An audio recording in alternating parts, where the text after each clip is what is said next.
Au nom du Père et du Fils et du Saint-Esprit, ainsi soit-il.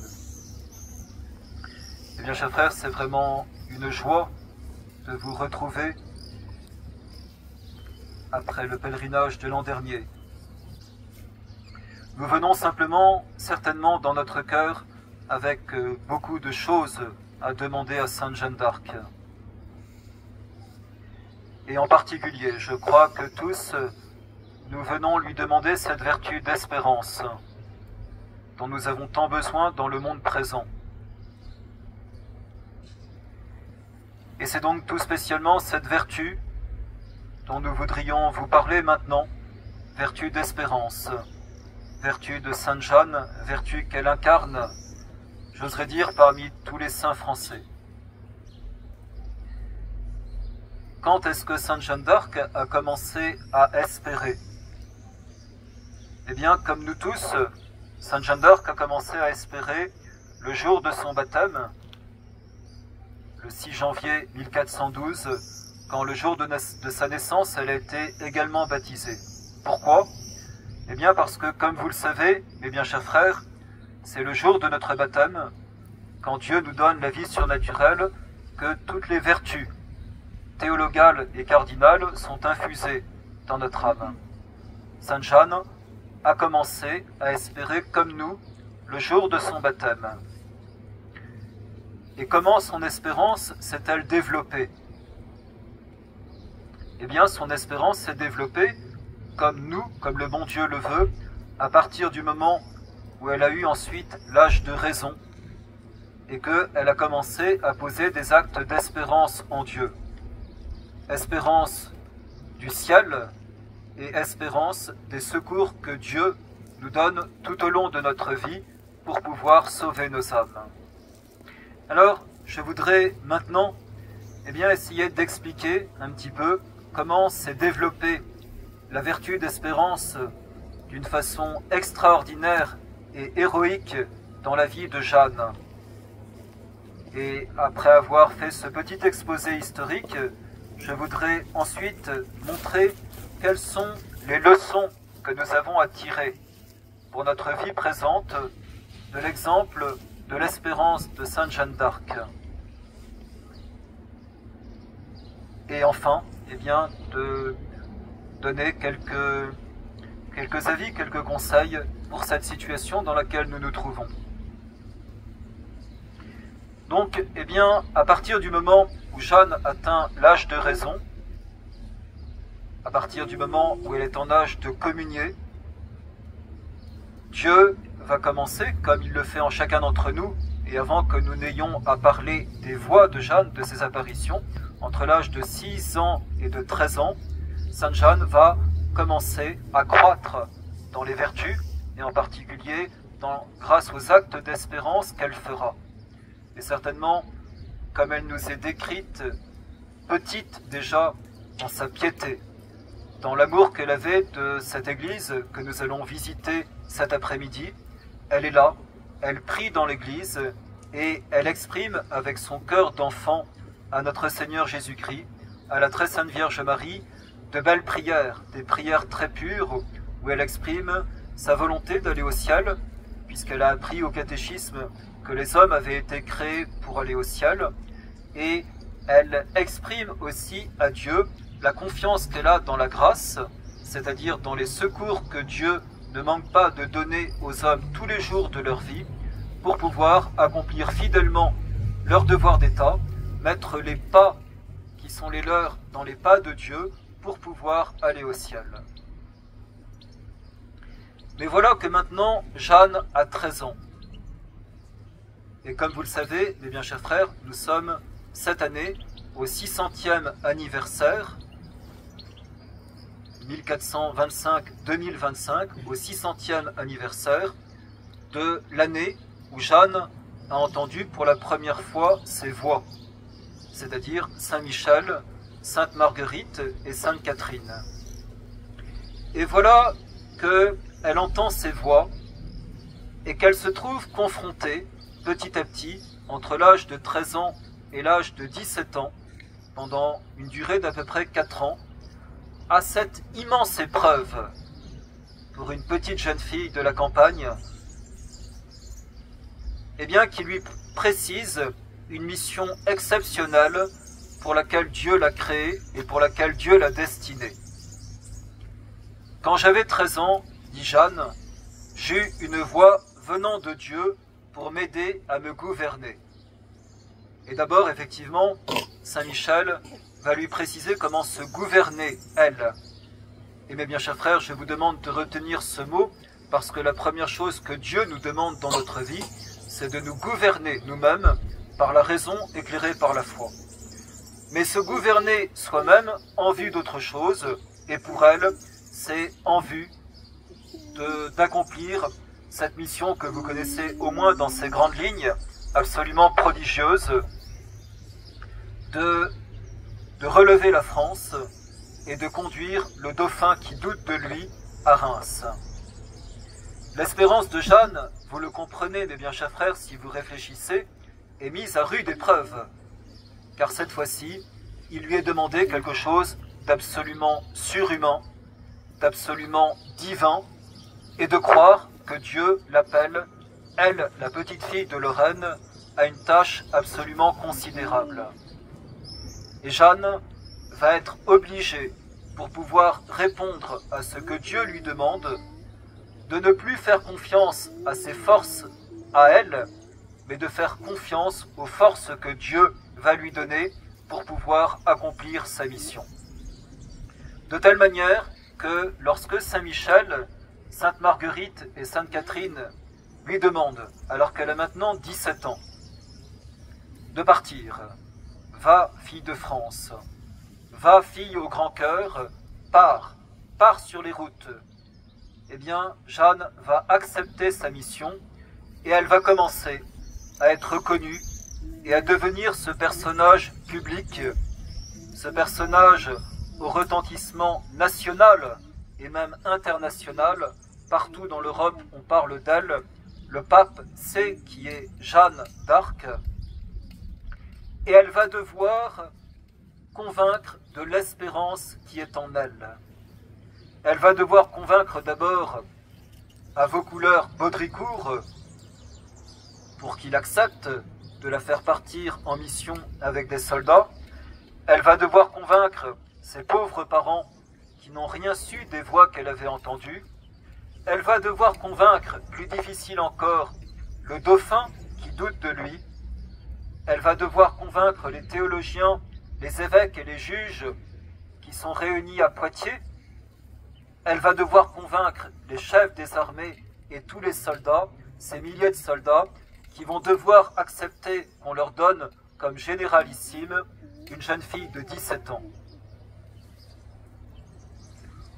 Vous vous rendez bien compte, mes bien chers frères, que pour pouvoir convaincre ainsi contre toute apparence, car toutes les apparences sont contre elle, pour pouvoir convaincre comme elle va parvenir à convaincre toutes ces personnes que j'ai citées, il faut qu'elle ait en elle une espérance extraordinaire. Et cette espérance qui va effectivement lui donner la force de convaincre tous ceux que j'ai cités, est devenue, accrue d'une façon extraordinaire depuis son baptême, pour pouvoir se déverser dans tous ceux qui s'approchent d'elle. Non seulement dans son cœur, son espérance est inébranlable, mais son espérance est devenue telle que son espérance est capable de déborder, d'être contagieuse et de se communiquer à tous ceux qui s'approchent d'elle. Eh bien, chers frères, je vous demande de mesurer ici cette chose extraordinaire que nous voyons dans l'âme de Jeanne. Comment, d'un seul cœur, le cœur d'une jeune fille de 17 ans, l'espérance de tout un peuple qui était désespéré, va se ranimer comme un grand feu. Quelque chose de lumineux, quelque chose d'irrésistible qui émane d'elle. Et comment caractériser ce qui sort de son cœur et qui devient un grand feu? Eh bien, c'est fait de pureté, c'est fait de sainteté, c'est fait de confiance en Dieu.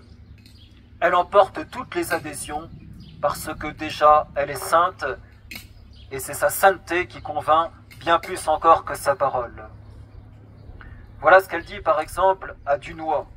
« Je vous anime, meilleur secours qui soit jamais venu à général et à ville quelconque. C'est celui du roi du ciel, qui ne procède pas de moi, mais qui procède de Dieu. » Elle emporte son adhésion. Une étoile s'est levée dans le ciel de France, dans le ciel qui était obscurci.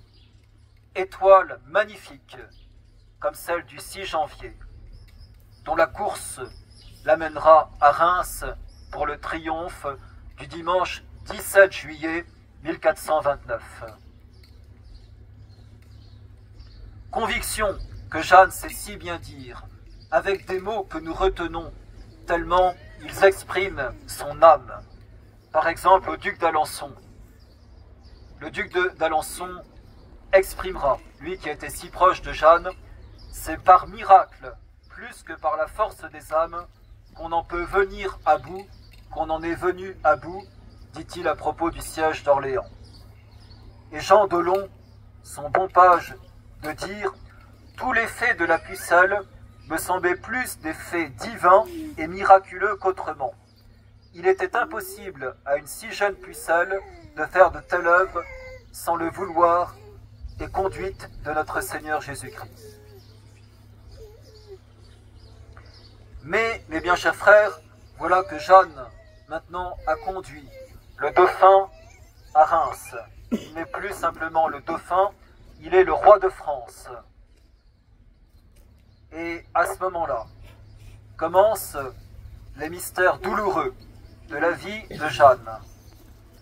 Jeanne se trouve confrontée, alors qu'elle a donné tant de signes, alors qu'elle a accompli tant de miracles, jusqu'à la résurrection d'un enfant qui avait perdu la vie, Jeanne se trouve confrontée à la dégradation de l'espérance surnaturelle chez Charles VII, qui a pourtant tant reçu d'elle. Pourquoi? Eh bien parce que, à la place de l'espérance surnaturelle, Charles VII va placer son espérance dans des calculs politiques influencés par la trémouille et par des intrigants qui sont autour de lui, demi-traîtres même, par des calculs politiques faux, en particulier de croire que le duc de Bourgogne est un allié, alors qu'en réalité, c'est un ami des Anglais qui simplement est habile et fourbe. Charles VII va entrer dans ces espèces de combinaisons et de calculs humains qui paraissent pourtant tellement tortueux et bas par rapport à la limpidité des conseils que lui donne Jeanne. Nous avons là aussi de grandes leçons à tirer. Pour les temps présents, j'y reviendrai tout à l'heure, eh bien, de ne pas nous laisser embourber par des calculs faux. Mais notre espérance, elle doit être comme celle de Jeanne en Dieu. Et maintenant, Jeanne est faite prisonnière, prisonnière à Compiègne, confrontée à une immense épreuve intérieure sur ce qu'elle a été et sur ce qu'elle est devant Dieu. Car ses juges, car des évêques, car un cardinal même, en arrière-fond, car des dizaines de théologiens lui disent qu'elle a été le jouet du démon, qu'elle est une sorcière, qu'elle est une hérétique. Et Jeanne doit faire face pendant des heures et des heures à ces dizaines de théologiens. De telle manière que même à un moment, Jeanne aura un instant de faiblesse et elle signera une cédule d'abjuration. Un petit peu comme nous entendons notre Seigneur Jésus-Christ à Gethsémani dire « Père, si ce calice peut passer loin de moi, qu'il passe loin de moi. » Un petit peu comme nous entendons notre Seigneur sur la croix dire « Mon Dieu, pourquoi m'as-tu abandonné ?» Nous entendons Sainte Jeanne aussi devant la perspective d'être brûlée. nous entendons Jeanne exprimer comme une faiblesse de son cœur. Faiblesse qui ne sera que très passagère. Et voilà qu'arrive à Rouen, le 30 mai. Le matin, elle a été condamnée à mort par un évêque. Le matin, cependant, du 30 mai, arrive dans cette cellule de prison où elle a tant souffert de la part des soudards anglais. Et elle va communier. Elle a désiré cette communion. Elle a voulu cette communion de tout son cœur. Et à partir du moment où le 30 mai au matin, Jeanne communie, on sent que, remplie du Christ qu'elle attendait depuis si longtemps, pleine du Christ qu'elle attendait depuis si longtemps, elle devient comme toute abandonnée à Dieu, abandonnée au martyre qu'elle va subir. Un prêtre, Maître Pierre, vient la voir avant d'aller au supplice. Et elle demande à ce prêtre, et nous ne pouvons que penser au bon larron sur la croix, « Où serais-je ce soir ?» Le prêtre lui répond, « N'avez-vous pas bon espoir en Dieu ?» Elle répondit que si, et que Dieu aidant, elle serait ce soir en paradis. Voilà l'espérance de Jeanne confirmée d'une façon si belle et si émouvante au dernier jour de sa vie.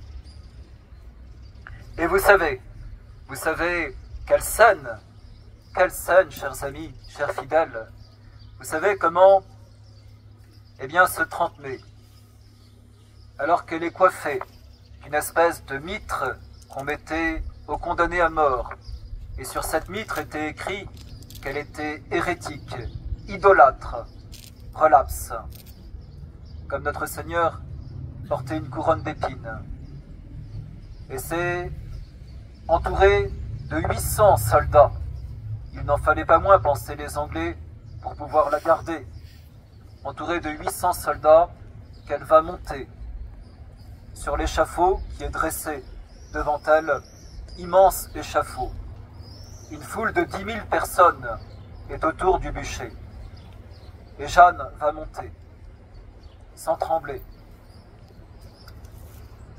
Et le bourreau va mettre le feu au bûcher. Et l'on entendra, alors que la flamme commence à mordre la chair de Jeanne, et l'on entendra Jeanne crier « Jésus !» et répéter « Jésus ! Jésus !» jusqu'au moment où on ne l'entendra plus parce qu'elle est morte. Jésus a été le dernier mot qu'on a entendu de sa bouche. Magnifique scène qui devrait être gravée dans l'esprit de tous les Français pour que nous comprenions la grandeur de cette jeune fille, la grandeur de notre sainte, la grandeur de celle qui incarne l'espérance française, parce que Rouen n'est pas une défaite, Rouen est un triomphe. Le triomphe de Jeanne, le martyre de Jeanne, c'est le triomphe de Jeanne. Jeanne a donné sa vie pour la France, comme notre Seigneur Jésus-Christ a donné sa vie pour tous les hommes. Et le peuple ne s'y trompera pas. Le peuple qui pleure partout sur la place, qui pleure, et les hommes et les femmes, et même les prêtres et même les juges qui ont condamné Jeanne, de dire « Nous avons brûlé une sainte. Nous avons brûlé une sainte. » Comme saint Luc nous dit que les Juifs redescendaient du calvaire en se frappant la poitrine devant la façon dont le Christ était mort sur la croix. Mais Jeanne a fait le don de sa personne à la France et le manifeste d'une façon qui est absolument miraculeuse parce que le bourreau va retrouver dans les cendres non consumées ses entrailles et son cœur, ses entrailles de mère du peuple français, et son cœur tout rempli de sang, pour manifester son amour, l'amour qu'elle a pour son peuple, l'amour qu'elle a pour la France. Ne sommes-nous pas touchés, mes bien chers frères, de penser au sacrifice de cette fille de notre race, de cette fille qui probablement a circulé sur ces lieux où nous nous trouvons actuellement et qui a donné sa vie pour nous, comme nous devons la prier et comme nous devons tirer des leçons de sa vie pour l'époque dans laquelle nous nous trouvons. Eh bien, chers frères, il est possible que on trouve que les paroles que je suis en train de prononcer, que ces paroles soient ce qu'on appelle du surnaturalisme, c'est-à-dire de considérer que c'est trop surnaturel, que c'est trop ancré sur Dieu et qu'on finit par perdre le sens des réalités concrètes de la politique actuelle. Et je répondrai à cela que l'accusation est fausse, car Jeanne a été le meilleur des politiques. Le politique qui a justement compris qu'il n'est de vraie politique que celle que Dieu veut. Que la vraie politique consistait à l'époque à effectivement verser l'huile de la Sainte Ampoule sur le front du dauphin pour qu'il soit reconnu comme étant le roi de France. Notre espérance, elle est surnaturelle. Et la mauvaise politique, c'est justement de s'accrocher à des motifs humains, périssables, avec des yeux de myopes qui ne comprennent rien aux situations actuelles parce que justement l'espérance surnaturelle n'est pas présente dans les cœurs. Alors oui, nous demandons à Jeanne aujourd'hui, nous demandons à notre chère sainte, à notre sainte chérie, cette espérance bien pure, cette espérance toute pure. C'est cela que nous sommes venus lui demander. Et nous lui demandons de ne pas nous fourvoyer dans de faux calculs humains, mais de garder cette espérance comme celle qui illumine la voie politique que nous devons suivre. Et mes bien chers frères, si nous faisons bien ce pèlerinage, nous devons effectivement repartir non pas triste, non pas défaitiste, mais nous devons repartir avec une très grande espérance dans nos cœurs, semblable à celle qui seule explique la vie de Jeanne jusqu'au bûcher. Une très grande espérance dans nos cœurs. Pourquoi? Parce que Dieu peut tout. Parce que Dieu,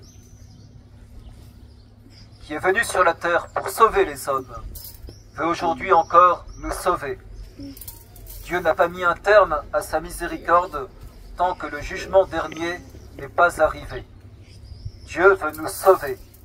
Dieu veut nous sortir de ces situations déplorables dans lesquelles nous nous trouvons aujourd'hui.